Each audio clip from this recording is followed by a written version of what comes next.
What's up, everybody? We are back for a new episode of the Mental Toughness Workout Today project. And my video today is going to be about how to analyze your failures. Now, if you're a regular follower to this YouTube channel, you know that there's nothing to be afraid of when it comes to your failures.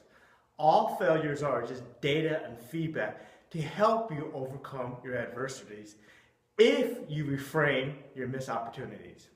Now, I'll be the first to admit, this is a big if, because many of you guys don't know how to use your failures to your advantage, and instead you let your failures discourage you from overcoming them.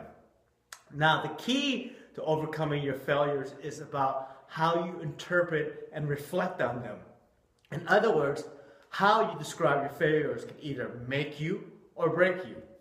For example, let's say you have a major screw up at your work, okay? Now, if you view this major failure or screw up at your job as something that's out of your control and something that you couldn't do anything about, like working with your moronic co-workers, not having enough time, then it's not a surprise that you will feel discouraged about your failures.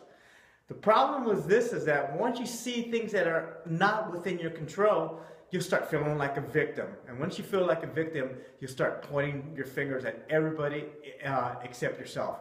This is never a good thing and will make overcoming your failures very, very difficult. Now, on the other hand, if you attribute your problems at work as something that's within your control, and the reason why you failed is because you used the wrong strategy, then you'll feel more confident the next time around if you try a different approach.